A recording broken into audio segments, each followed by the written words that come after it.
Yeah. So like, So after yeah. the hip hop shop, what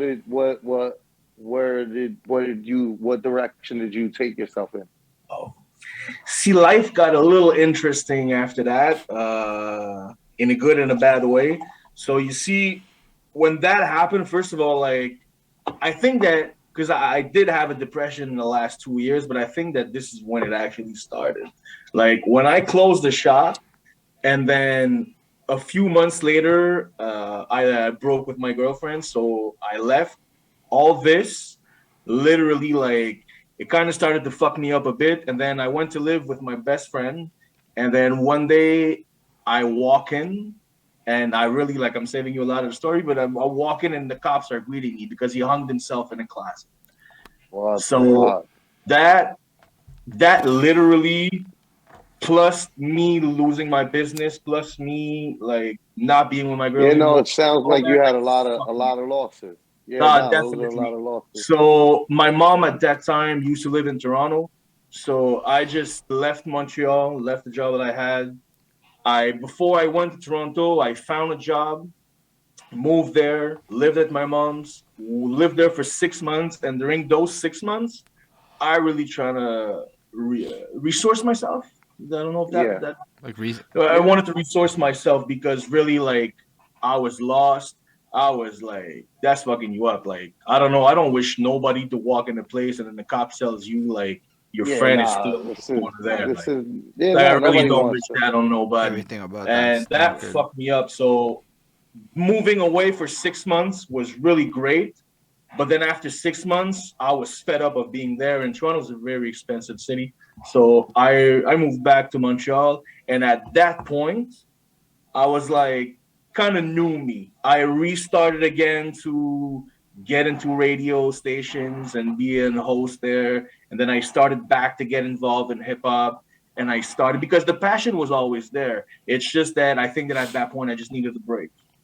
Because me, that's the thing. I'm a tampon. Like I absorb. And then at some point, like, need to just like let it go and throw it out. Right. I appreciate. I've never heard anybody say that before, So but yeah. that's a good one.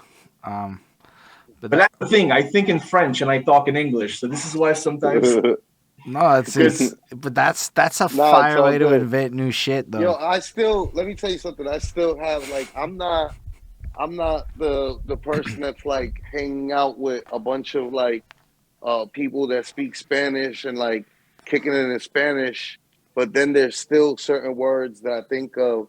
I'm like, there's just a Spanish word that I don't know how to translate into English. I don't know the English equivalent for this Spanish word. Like this is just a word that I know from Spanish that describes a thing that I guess only that's the thing. people that speak Spanish care about. That's the thing when you're bilingual. It's like Yeah. you think in one Yeah, language yeah. and then speak in Yeah, the you other. think it. You think in multiple languages, and you can't always express yourself in just the one because you're thinking in all of them because you have all of them in your brain, right? So totally understandable. So what happens, I guess, after that 6 month period? I come back and like I said, like I get a new job in here, and then I'm just like, okay, I'm like, you know what? I have to start thinking about reopening the cafe. And then my process, my thinking was when I left Montreal was that I'm just gonna clear all my debts and then I'm gonna start again.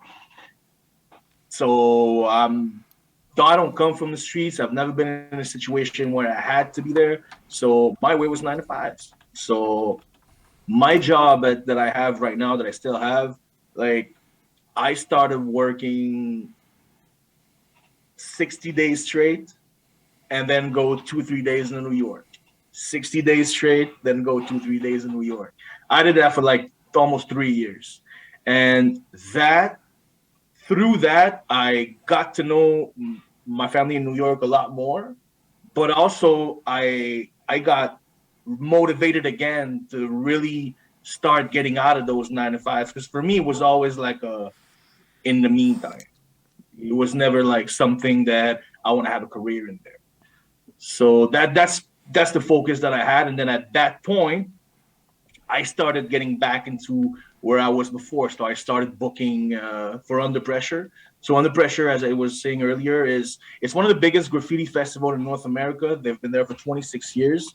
And it's Holden is where the Fluffs are. You know where the Yeah, Under no, Pressure. You I actually I booked you like yeah, 2 years ago. you did, and then that was the first time I performed at Fluffs, and it's a crazy moment because, this is how I see Olivier, right? You go to Fafuns and shit, and there are like 7 people at the place because it's COVID, and then we're performing to a virtual audience. So shout out the 7 people that saw that shit. And he's one of them, right? Everywhere you go, he's just there. He's one of those guys where when you go to some shit, it's almost like you just expect to see a guy in some polo in the background. Low gang. But yeah. So I had to. No, but that's the thing. That's the thing about like when I say that I've seen a lot of shows. Like I really like. I'm not lying. I've seen a lot of, and he was at I the think random that this locksmith concert that to this day I think is one of the worst turnouts I've ever seen to an event, and it was like locksmith, so you'd figure it would be like more people, but when you counted out the people that were there to like be involved in the show, it was like Olivier, me, and like 8 other people. But Olivier was there, and I'm like, that's fucking wild. He's everywhere. But I mean, you're the one who brought him, eh? No, I had nothing to do with it. Yeah, no, yeah. I mean, you're being a locksmith. Of course, I'm gonna go see locksmith. But that's because I'm a geek when it comes to rap, and this guy is like a god when it comes to lyricism. So of course, I had to see. That was Max Mupese, I believe, who did that. Yeah, you are correct. You're right. You're right. But see, like, you're always going to see me in those events. Like I was at the CL's event last time with BK Brooks in Turbo House. I could be. You're always going to see me in different places, whether it's a big festival or a small underground show, because I'm passionate about this. And the people that I want to see, that I want to meet, are inside that culture, inside those events. So I mean, I'm not going to stay home. Yo, that's crazy. We watched and that's the reason why I was telling you, Holden, you need to get out of your house. No, I have been. I swear. I know. No, you're right. You're right. I mean, I'm not gonna stop streaming and like give up my life per se, but I did restructure shit where like like Holden definitely since I met him to now, like I've seen like I spent him the whole summer at the park, you know? You know what I mean? Like he was out at the park. I mean, I know it because the thing is that I get it. Girard Park is not like look at you. Where shit's at. I understand that, but like somebody got to make it the spot, and I'ma be the guy, and it's just gonna be. But I'm not You're saying gonna be the guy. I'm not saying no, but I want to. No. But you're right. Service. It's to go to other stuff. So like, I have been making that. Like, I went to the Makeway networking event. I found out Shabo was performing on Saturday, so I'm gonna go purchase my ticket to the Shabo thing. I mean, I'm booked the weekend after, so that's fun. I'm gonna go be the performer. But then the day after, the Gray Era's up at Belmont, so I'm gonna go cop tickets to that shit. And that's the new flex, right? Like, is to really be out there, because I've done 175 interviews, and in the last clip we were watching before we like came over to the Zoom, it was you going on about how to meet a manager and me being like whatever about it. But at the end of the day, after talking to everybody from anybody of any tier, it's literally, if you're not there, nobody can see you. And you know what? I decided I just like the internet's not real in relationship land. It's a real thing, but the relationships aren't real. I had to go meet Flacko in New York, or else it wouldn't have felt as real. You know, like it's. Of course. And I hope you're coming back soon there. I mean, we gonna figure out ways. Soon is a relative term, but yeah. It is in conversations. I also love, like, soon as I can get up to Montreal without like having to take a shot, you know what I mean? Like I'm down to like go back up there. I had literally just came from Montreal in 2000 and right before so 2019 was that COVID hit? Yeah, 2019. 2020. Yeah, because well, he was here 2019. It was the year like 2019. Yeah. Okay. I was there in 2019, November of 2019. Yeah. Like the first couple of days of I spent my honeymoon in Montreal. Are you serious? Okay. Yeah, no, absolutely. Beautiful Okay. Beautiful city. I'm going back for some fucking oysters and foie gras as soon as I can. Like, you Yeah. know what I mean? And I'm But coming to see you on April 1st. okay, word. Hit me up and let me know. You know what I'm saying? Go catch lunch. Absolutely. I'll take you to have some cuchi fritos uptown. You know. Um, yeah. No. But yeah, you're right. You know what I mean? And I think Holden um realizes that as well, right? Like I didn't really put much pressure on him at all to Nah, like I come to mean, New York. This was like him on like his. actually, I he made a opened up the Facebook door post. He that made one offered. Facebook post, and I caught that Facebook post, and now I'm a firm believer that this man absolutely means what the fuck he says on Facebook, however preposterous I might feel about a certain thing. But this thing was, if you can't go on vacation with somebody at least once a year, A, you're not a real adult, and B, you're probably not real friends. And I took that to heart. I said, yeah, I do make too much money in my life that if I can't pull this off, there's something wrong with me. And I decided that, and I had to I do didn't some. even mean that. Oh, see you, but word. I feel No, you. but I I was in my head. In my head, I was like, man, so tired of my two friends that can't ever go on vacation with me, motherfuckers. but Get a fucking job and stay there long enough so you can vacation with me. We're adults, But damn the it. thing is as much as you may not have meant it, everything you said in that Yeah, post yeah. is fucking facts. Like, it Facts. wasn't wrong. I'm 34. It's kind of weird I'd never been to New York City, in my opinion, given that I'm in the hip hop world and shit. No, it's not. It's not No, I mean, weird. to me, it's like, It's just that Yeah. now It's not a. I mean, you it's have the geography of it all, friends. right? Like, New York is not like going to LA where you really got to have time. You can go to New York City for the weekend, and I have watched people at work, regardless, go to New York City for the weekend at work the entire time I've been employed, wherever I've been employed. It's a hot spot for the weekend, and I never did But my it. man, I've never been to some of the like most of whatever province of Quebec we have. I I mean, haven't. to be fair, I've most been of to New us York like haven't. times. I've never been to Saguenay-Lac-Saint-Jean, for But why would example. we? Or And I don't mean to be okay. To be fair, I've seen recent Quebec tourism ads that make me go, why would maybe you go there? make me go, oh shit, this would be lit for music videos, and it's actually really beautiful, and maybe I'm sleeping on Quebec. But up until Quebec's recent tourism ads, why? Why would you go there, especially if you're English? You know what it is that nobody really like. You're never gonna fantasize like your backyard Nah, like that. You know that's what even happens a lot Ontario's too. You like, know, it's like Ontario. there's like look in New York City, right? I like when I was doing Volume 1 with the Littyyy Bros with Jess. Um, I kept on telling him like I wanted to shoot in Manhattan in the beautiful places that like never get shown on videos because we're always in our videos showing off our hood where we're Yeah. from. And like nobody ever goes and shoots a video in like Central Park at the Bethesda Fountain, which is like beautiful. It's fucking Super gorgeous. beautiful. You know what I mean? Like it's just shit that it's just like, why isn't this in music videos? You know what I mean? But it's just We like we did don't see that guy at appreciate Times Square. you don't really appreciate your your own backyard as much as like you're gonna always covet. Everybody's always gonna look at like, oh my god, Paris, it's beautiful, you know, like or like just any city that you're not from, right? You're gonna fantasize about it more than your own backyard. But see, for that, I always feel like in Quebec it's worse for that feeling. And when I say that in Quebec it's worse, is because we really have a weird relationship with success as a whole and with money.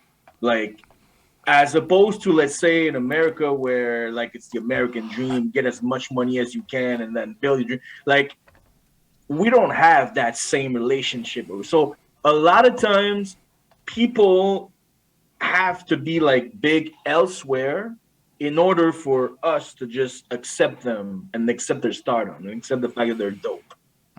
K-Tronada is producing everywhere in the world.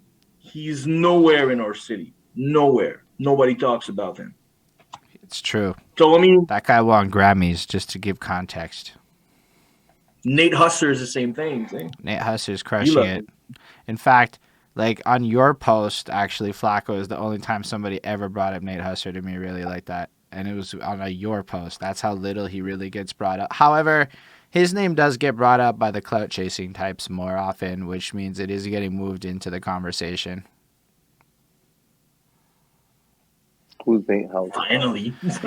Nate Husser is actually lit. Like, he's like one of my favorite artists in the city. He like produces this like really distinct sound within the realms of pop music where it doesn't feel like he's really biting anybody. He just appreciates shit and drops his own flair on it. I think, and it's just good shit. Like, he's one of the best in the city. And he was brought up on one of my posts. Yeah, somebody brought him up on one of your posts along the way.